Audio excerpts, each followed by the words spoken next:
for 40 years of letters and in my journals and Lord knows memories. And many times I had never had the At courage. 78, Sally Field finally said it. Her stepfather molested her. She was just a child. And no one, not her mother, not her industry, not even herself, spoke the truth for decades. What the world saw was an all-American sweetheart, the smile of Hollywood's golden girl. What they didn't see was the fear she carried in silence. She didn't break in front of cameras. She broke behind closed doors. It wasn't until she wrote it down, in the pages of a memoir, whispered into interviews, nodded through tears, that the world began to realize the price she paid for stardom. The price of staying quiet, of pretending it never happened, of showing up to every set with pain she couldn't name. This isn't just another celebrity revelation. This is the darkest chapter in one of Hollywood's most beloved legacies. A chapter Sally Field kept hidden beneath the spotlight, under awards, behind characters who always seemed a little too broken, a little too brave. In this episode of Star Hidden Stories, we expose the truth that haunted her for a lifetime, and finally, stepped into the light. Sally Field was born in Pasadena, California in 1946. From the outside, her childhood looked picture perfect. White picket fences, a sun-drenched neighborhood, a charming family home. But on the inside, something was wrong. Her father had walked out early, and her mother, Margaret Field, remarried a man named Jock Mahoney, a Hollywood stuntman turned actor known for his charisma, good looks, and big smile. To the public, he was charming. To young Sally, he was a shadow that never left the room. He wasn't always cruel. That was part of the confusion. He joked, played, hugged her too long. Then came the touches that didn't make sense, the silence, the shame. Sally was just a little girl trying to understand why her body no longer felt like hers. She never told her mother. She couldn't. Jock was famous. Her mother loved him, and Sally didn't want to ruin anything. So she smiled. She learned to perform. By the time she was a teenager, Sally Field had already mastered the art of pretending. Her first break came with the 1965 sitcom Gidget. She was bubbly, fresh-faced, the embodiment of American innocence. No one guessed that off-screen, she flinched at sudden movements, avoided eye contact, and felt safest when she was pretending to be someone else. The Flying Nun followed. It was silly, popular, and it made her famous. But Sally hated it. Not just the scripts, the costume, or the forced cuteness. She hated how it cemented her image as harmless, delicate, and controllable. She felt like the industry was casting her in the role her stepfather had written, a girl to be watched, not heard. She began pushing back, took acting classes, sought out theater, refused roles that made her feel like a doll. In 1976, everything changed when she starred in Sybil, a television film about a woman with dissociative identity disorder. The performance was raw, terrifying, transformative. It won her an Emmy, and it cracked something open. People finally saw her as serious, as real. Then came Norma Ray in 1979. Then Places in the Heart, and with each role, she claimed something back. But even as she rose to the top of her craft, winning Oscars, standing beside Hollywood's most powerful men, Sally Field kept her secret. The abuse wasn't a memory. It was a weight stitched into everything. Her anxiety, her fear of intimacy, her complicated relationship with her mother, who, she would later say, knew more than she wanted to admit. The silence was never passive. It was protection. And yet, her performances told the story anyway. Watch Steel Magnolias, and you'll see it in her breakdown scene. Watch Not Without My Daughter, and you'll feel it in every desperate glance. Sally Field didn't just act her roles. She bled through them. For decades, the press admired her resilience, called her strong, honest, grounded. But they never asked what she had to survive to get there. And she never told them, until now. As Sally Field's career soared through the 1980s and into the 1990s, she became more than an actress. She became a symbol. A woman who represented strength, vulnerability, and quiet endurance. She played mothers, wives, warriors, survivors. Audiences saw grace.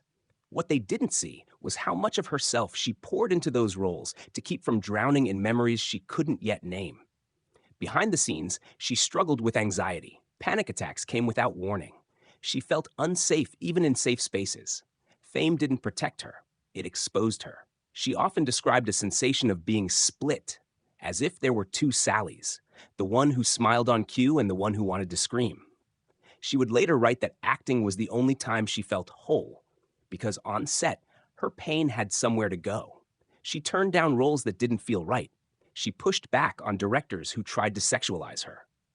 She sought control wherever she could find it, sometimes in her career, other times in silence. In an industry built on illusion, Sally Field became a master of disguising her trauma without ever denying it, and that made her unforgettable. But healing doesn't come with awards, and fame can't erase the past. It took her decades to say it out loud, not in a press conference, not in an interview, but in the pages of a memoir titled In Pieces. There, in sparse, unflinching prose, she told the story she had hidden her whole life.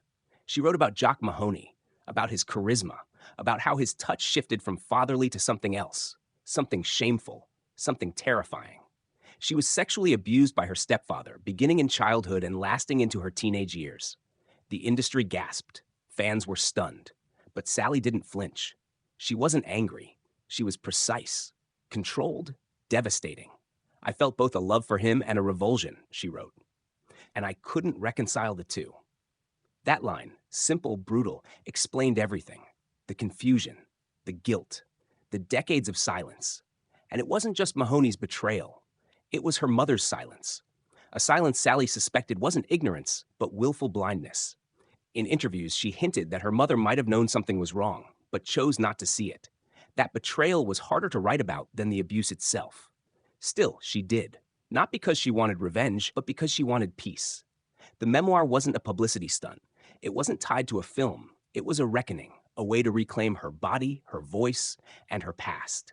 And for the first time, Sally Field wasn't playing anyone. She was just herself, broken, brave, free.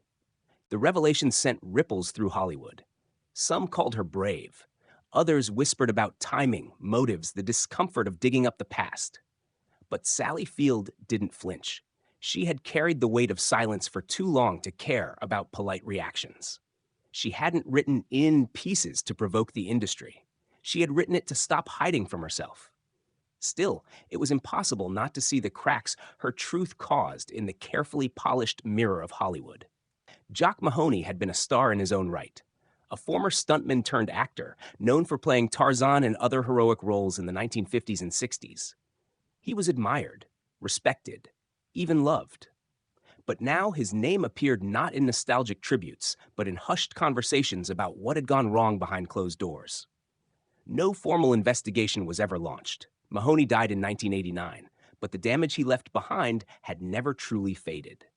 It had lived inside Sally for years. She hadn't spoken his name on red carpets. She hadn't written exposés. She simply told her truth and let it exist on its own. And the public listened. In interviews after the book's release, Sally didn't weep or accuse. She explained. She made space for nuance. She admitted she had loved her stepfather at times, even as she feared him. She spoke of confusion, of a childhood twisted by betrayal. And she challenged the idea that survival has to be loud to be real. The world expected anger. Sally offered clarity. She never became a face of the movement. She didn't go on talk shows to discuss childhood abuse in Hollywood. She didn't need to. Her words had already landed. Hard, direct, undeniable. And something shifted. Not just for fans or critics, but for other women in the industry. Young actresses who had long suspected they were alone in their confusion began to speak, quietly at first. Sally had opened a door. She had told a story no one could unhear. It wasn't the only story she carried. She had endured other forms of hurt, toxic relationships, career sabotage, the crushing pressure to stay small, stay smiling, stay grateful. She had once begged to be taken seriously. Now, no one could doubt her. And yet, her greatest strength wasn't in exposing someone else's sins. It was in showing the world what it meant to live with them and still choose love. Love for her sons, for her craft, for the little girl inside her who had survived what no child should. When asked why she waited until 2018 to share her story, she said, "Because I wasn't ready, and now I am." There was no dramatics, just truth. And in Hollywood, a place built on performance, truth is the rarest thing of all. Sally Field gave it to us, quietly, completely, forever. At Star Hidden Stories, we believe Sally Field's story is not just about survival. It's about reclamation. A woman who spent her life playing characters that others wrote finally wrote her own narrative and chose to tell the part that cost her the most to live through. This isn't a tale of downfall or drama. It's a portrait of endurance, of how pain can be folded so deeply into performance that audiences cheer without knowing what they're applauding. Sally Field didn't need to be loud to be revolutionary. She didn't need to name her abuser on a talk show or stand on a stage with shaking hands. She just needed to speak. And she did. We see in her a roadmap, not just for actresses or survivors, but for anyone who has ever wondered if their past disqualifies them from being whole. Sally Field proves that you can carry wounds and still create beauty, that you can suffer quietly and still rise, that you can be shattered and still show up. For years, her silence was treated as grace, but in reality, it was survival. And now, her voice is something else entirely. It's a reckoning. What does it mean to be brave in Hollywood? Is it standing up in front of cameras, or is it whispering the truth after everyone has stopped watching? Sally chose the second, and in doing so, she gave us something far more powerful than another award-winning role. She gave us herself. At Star Hidden Stories, we honor not just the image of stars, but the fractures that made them real. And Sally Field is as real as it gets. Because in the end, the story isn't about what was done to her. It's about what she chose to do with it. She told the truth, and the world finally listened. She doesn't talk about it often. Not in interviews. Not on red carpets. Not even in her memoir beyond the pages where she finally let it live. But the silence now feels different. It's not the silence of shame. It's the silence of resolution. Because Sally Field doesn't owe anyone more than what she's already given. She's still working, still laughing that laugh everyone remembers, still standing on stages, thanking audiences, playing mothers and mentors and women who carry entire families on their shoulders. But now, she does so not as a character hiding pain, but as a woman who faced it and kept walking. And in some way, we all see her differently now. The roles that once felt tender now feel almost prophetic. The quiet strength we once mistook for performance, we now understand was always real. Every line she ever delivered, every look of fear, every moment of fierce love. They weren't just acting, they were her. And maybe that's why Sally Field never disappeared the way others did. Because her power was never in the noise. It was in what she endured. And now when we go back and watch her in Norma Ray, standing on that table with the word union written on a piece of cardboard, we don't just see a factory worker fighting for rights. We see a girl who grew up in silence and finally found the courage to raise her voice. Some stories take a lifetime to tell, and some stories were never meant to be known. But now, you know.